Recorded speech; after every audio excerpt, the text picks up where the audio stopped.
bahwa di dalam amanat agung sendiri itu ditujukan kepada murid-murid sebagai satu standar tanggung jawab orang percaya, yaitu menginjil. Sama lah, Islam juga berdakwah.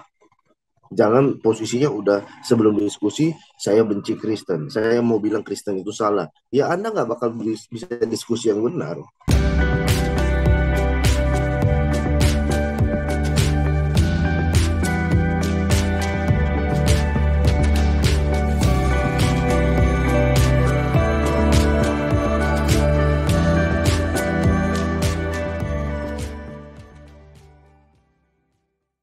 Shalom saudara, berjumpa kembali dalam Bincang Teologi.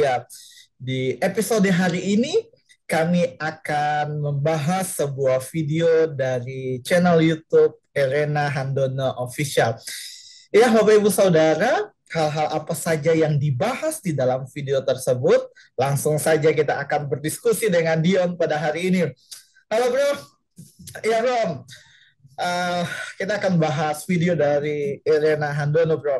Di dalam video tersebut, alasan kenapa mereka berdiskusi yaitu supaya untuk mencegah kekristenisasi yang dilakukan oleh orang Kristen. Jadi orang Muslim itu harus kuat dengan cara mengerti kekristenan itu seperti apa. Maka pertanyaan pertama, Ibu Irena menyatakan bahwa di Muslim itu kalau berdakwah ada rambu-rambunya. Ada rambu-rambunya adalah tidak pernah ada paksaan karena mereka percaya bahwa agamamu agamaku. Jadi ya udah, kalau kamu nggak mau pilih agama Muslim nggak apa-apa, tidak ada paksaan. Tetapi di Kristen berdasarkan Markus dan Matius ada perintah untuk menginjil, dan itu wajib untuk menginjil dan menjadikan seluruh dunia murid Yesus yang melalui baptisan. Dan dari sini kita bisa lihat bahwa Kristen mempunyai misi kristenisasi menurut Ibu Iren ini. Menurut bro, gimana bro menanggapi pernyataan tersebut bro? Ya, thank you bro. Pertanyaan saya, apa yang salah dengan kristenisasi? Yang salah itu kalau menggunakan pemaksaan. Ya, kristenisasi, islamisasi itu adalah bagian dari sejarah. Itu tidak salah. Jadi proses kalau orang konversi kepada keyakinannya, dia mau memeluk Islam, ya itu tidak salah. Orang mau memeluk Kristen tidak salah. Ya, namanya orang itu memiliki keyakinan internal dalam dirinya. Nah, yang menjadi masalah adalah kenapa Anda begitu takut dengan penyebaran Injil? Ya, itu harus dipahami bahwa di dalam amanat agung sendiri itu ditujukan kepada murid-murid sebagai satu standar tanggung jawab orang percaya, yaitu menginjil. Sama lah, Islam juga berdakwah. Terus salahnya di mana? Nah, setelah proses dari menginjil bagi orang yang percaya, melalui proses tadarusan atau belajar. Islam belajar nggak? Belajar. Nah, terus salahnya di mana? Kalau Anda mengatakan bahwa Kristen itu pemaksaan, salah, begini dan begitu. Nah, tapi proses itu juga Anda lakukan sendiri. Nah, jadi apakah Anda mau bilang bahwa agama Anda salah? Nah, itu kan harus bijak di situ. Berarti jangan Anda menggunakan karena Anda orang Islam, Anda memiliki suatu kebencian dan ketakutan terhadap kekristenan. Sehingga suuzon itu banyak sekali. Ya, itu maka kenapa banyak orang Kristen itu juga berdiam diri, tidak berbicara dengan ibu siapa tadi? Ya, yang Irena. memiliki Ibu Irena yang memiliki sifat seperti itu, karakter seperti itu. Karena kalau kita berdiskusi lintas agama, Ya kita tujuannya bukan mengkonversi Anda menjadi Kristen, tidak. Tapi kita belajar berdiskusi. Ya, tidak ada paksaan. Gitu kan, tidak ada paksaan. Belajar berdiskusi. Ya, kalau seperti diskusi, ya saling menghargai dan netral lah posisinya. Jangan posisinya udah sebelum diskusi, saya benci Kristen. Saya mau bilang Kristen itu salah. Ya, Anda nggak bakal bisa diskusi yang benar. Ya, contohnya begini. Contohnya ada seorang anak. Anak itu anak itu berpikir ketika dia melakukan kesalahan, ya dia saya tidak salah. Pada umurnya saya adalah anak muda yang gemar mencari hal-hal yang baru. Bagi anak itu melakukan sesuatu hal yang baru, ya apapun hal itu tidak salah karena dia anggap fasenya itu. Tapi sebagai orang tua kita melihat bahwa dia memiliki sebuah kesalahan. Nah, jadinya kan orang tua tegur. Tapi kalau seorang anak sudah tidak bisa lagi punya perasaan gitu ya, ya pokoknya saya nggak mau tahu saya benar. Ya nggak akan bisa. Orang tua juga kasihan kasih taunya tegurnya gitu kan. Kalau anaknya juga tidak mendengarkan dan dari awal dia udah punya pikiran bahwa dia tidak salah. Nah, itu adalah sifat yang tidak dapat dimasukkan ke dalam ranah-ranah diskusi, bahkan tidak pantas untuk membahas agama orang lain. Karena untuk membahas agama orang lain membutuhkan kedewasaan yang lebih untuk dapat menerima perbedaan. Kalau tidak bisa menerima perbedaan, ya ya itu namanya tidak dewasa gitu. Jadi kalau sudah tidak dewasa tidak mungkin bisa, ya kita nggak pernah lihat ya diskusi-diskusi ya yang ilmu-ilmu yang sudah tingkat tinggi itu dipenuhi oleh anak-anak SD, kan nggak pernah ya. Jadi memang sepantasnya kalau berdiskusi itu harus memiliki kedewasaan yang lebih dibandingkan anak-anak gitu. Jadi kalau Anda berbicara kristenisasi salah, pemaksaan dan sebagainya, ya Anda juga harus pelajari sejarah bahwa Islamisasi juga ada. Ya, apakah itu menjadi salah? Ya tidak, itu proses internal seseorang untuk mengkonversikan dirinya memeluk keyakinan apa itu proses internal seseorang gitu. Ya, demikian bro. Ya bro, pertanyaan yang kedua bro.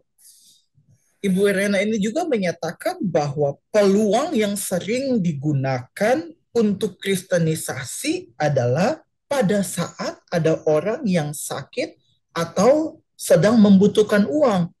Jadi itu merupakan peluang yang sering dipakai oleh orang Kristen untuk kristenisasi. Bagaimana bro menjawab pernyataan ini bro?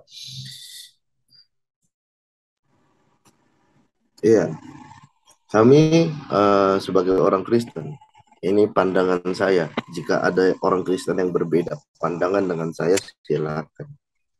Tetapi kami menggunakan hal-hal kegiatan sosial itu tujuannya menolong, bukan memaksa Anda untuk menjadi orang Kristen.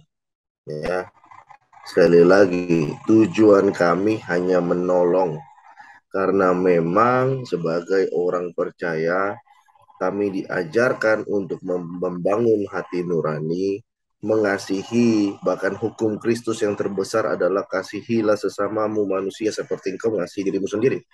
Tidak ada golongan di situ, tidak ada suku di situ. Kasihilah manusia, sesamamu manusia.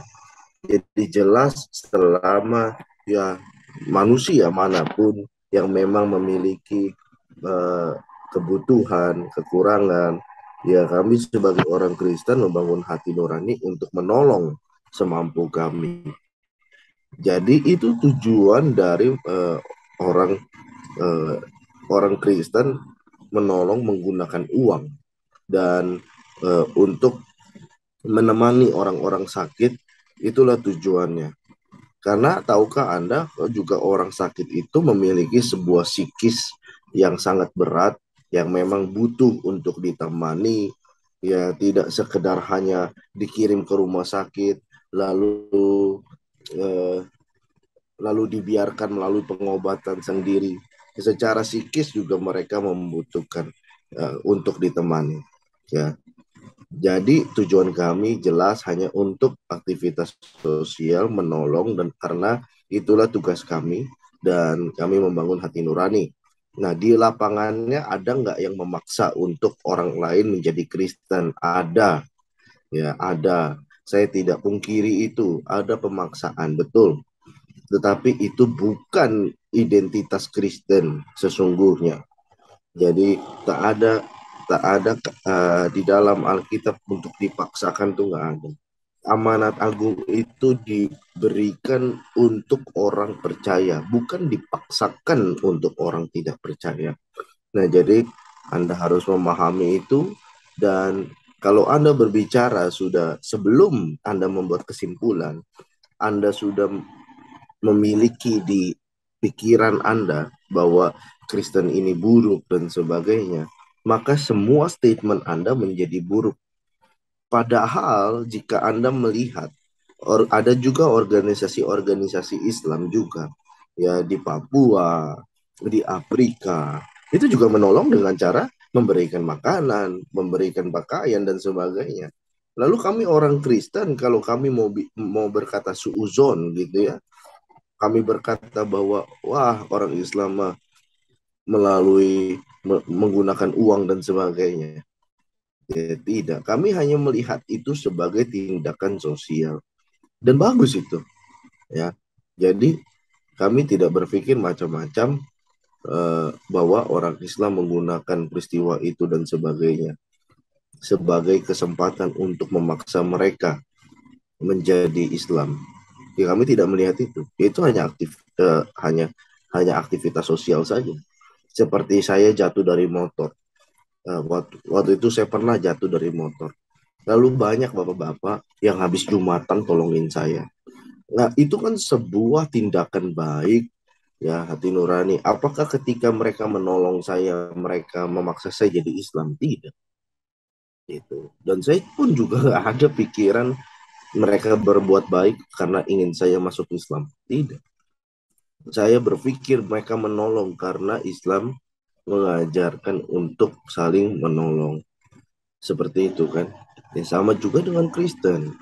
Kristen juga ada tugas di mana kami harus saling mengasihi tanpa memandang suku antar golongan, ya, dan sebagainya. Terima kasih, Bro. Ya bro, thank you bro untuk hari ini dan sebelum kita mengakhiri perbincangan kita pada hari ini, ada yang mau bro sampaikan untuk setiap orang yang menonton video ini?